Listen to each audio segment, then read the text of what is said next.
This video will describe the clitic rules. Clitics are morphemes that modify a phrase or a clause.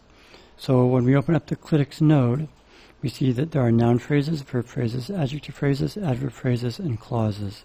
So the 4 types of phrases plus clauses. And if we open up this, English only has 1. Let's look at this. So in a clitic rule, there are 2 types, either simple or table. Simple means it adds just 1 clitic. The rule adds 1 clitic. Or a table, you can set up a table of clitics. And this table is identical to the tables in spell out rules, so I won't spend time talking about that again. So let's focus on a simple clitic rule. You enter the clitics tag, in the case for English, Saxon genitive, then you enter the actual clitic. And according to functional typological grammarians, there are 3 types of clitics. A preclitic attaches to the beginning of the first word in the phrase. So this sort of gives you a visual representation. These 3 sets of dashes represent words inside this noun phrase. So a preclitic attaches, that dash means it will attach this direction. A preclitic will attach to the beginning of the first word in this phrase. A second position clitic will attach to the end of the first word in the phrase. The dash on this side means it will attach in this direction. And then a postclitic means it will attach to the end of the last word in the phrase or clause. So for English, we have just 1 postclitic, apostrophe S, and I'd like to discuss this a bit. Okay, clitics are inserted by the clitic rules and are temporarily attached to the appropriate phrase or clause boundary. Okay, here's what I mean by that. If we open up this rule, okay, right now this is set to a postclitic, and I'm going to set a breakpoint here at this rule. When we set a breakpoint, that means the grammar will be executed. All of these rules will be executed, including the clitic rule. Then the software will stop here.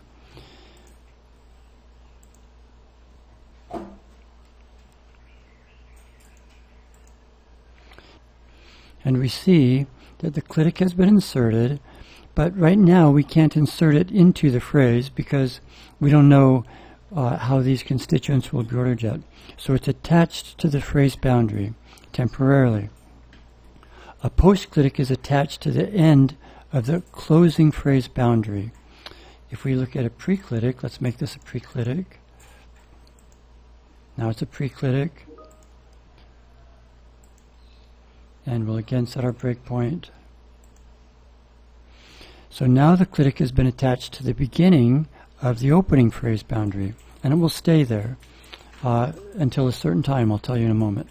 Let's do one more. Let's make this a second position clitic. So now it will attach to the end of the first word in the phrase, and we'll again set our breakpoint. So second position clitics attach on the right side of the opening phrase boundary, and it will stay there until, okay, let's look at this. So clitics are inserted by the clitic rules and are temporarily attached to the appropriate phrase or clause boundary. After the phrase structure rules have been executed the second time, the clitics are moved to the appropriate position in the phrase or clause. By the appropriate position, I mean if it's a preclitic, the clitic will be moved into the noun phrase or the clause, and it will be the first constituent. If it's a postclitic, then the clitic will be moved into the phrase or clause, and it will be the last constituent in that phrase or clause. If it's a second position clitic, then the clitic will be moved into the phrase or clause, and it will be positioned after the first constituent in that phrase or clause. So they're positioned after the phrase structure rules have put all of the other constituents in the phrase or clause. After the phrase structure rules have put all of those constituents in their proper order, then the clitics will be actually moved into the phrase or clause. Then, if we look over at the grammar, so after these have been executed the second time, we go to the word morphophonemic rules. You may need to write word morphophonemic rules that apply to the clitics. For example, English does. Let's terminate this. English does have one word morphophonemic rule that applies to the clitic. So you can modify your clitics with these word morphophonemic rules. And then, after the word morphophonemic rules have been completed, the clitics and all other words that begin or end with a hyphen are attached appropriately. So what that means is, okay, so let's go back and set this to a post-clitic. If we set our breakpoint here, so now the clitic has been moved into the phrase and is positioned at the end. I'm going to say terminate generation. If we rest our cursor here, inserted by clitic rule and then positioned by the clitic positioner. So the phrase structure rules don't position the clitics. All of the other constituents are always put in their final order by the phrase structure rules, but not clitics. Clitics are positioned by what we call the clitic positioner. If it's a post-clitic, it will go here. If it's a pre-clitic, it will go here. If it's a second position clitic, it will go here. Okay? So now, when it's time to write your word morphophonemic rules, if you need to write rules that apply to your clitic, you can. But keep in mind, they will be positioned. You'll need to look at, so here's the environment word for this Saxon genitive clitic. Okay? Let's go back here. So, to build the structure, you can just click on the phrase or clause boundary, and you can specify whatever features you need. So we've specified Saxon genitive, not in a sequence or last coordinate, etc. You can specify clause features if you want, etc. If you need a more specialized structure, then you can click on this button. It says Show Structure. And now you can build a more specialized structure. For example, let's say this clitic rule only applies if there's an adjective. Okay, in this sentence, the first river's name was Pishon. Okay, let's say we don't want this clitic rule to apply in here. I'm just making something up now. Let's say this clitic rule only applies if there's an adjective in there.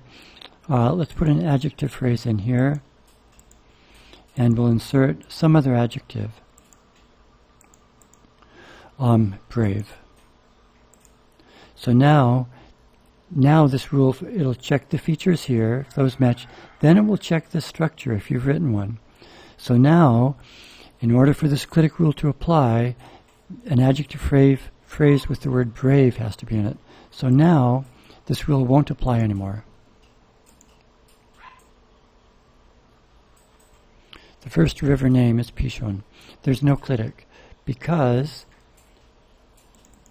the structure doesn't match. We can say add word. This is similar to the spell out rules and so on that I've already talked about. If we had the word first, if we had the adjective first, so this matches. Now the structure will apply again. This rule will apply.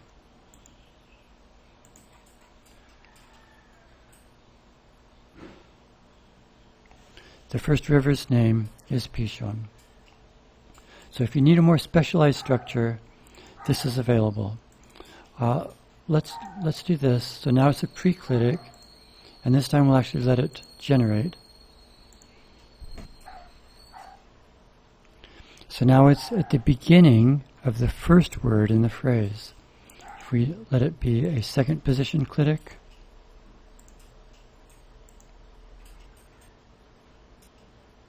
now it's at the end of the first word in the phrase. We'll put it back to post-clitic.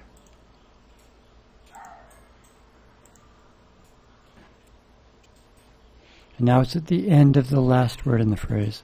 The first river's name is Pishon. But please keep this in mind. Clitics are inserted by the clitic rules, and then they're temporarily attached to the appropriate phrase or clause boundary. After the phrase structure rules, and they will stay there until after the phrase structure rules have been executed the second time. Then the clitics are moved to the appropriate position within the phrase or clause. Then you can write your word morphophonemic rules if you need to. After the word morphophonemic rules have been executed, the clitics are attached appropriately. the clitics, and all other words that begin or end with a hyphen. So, that's how the clitic rules work.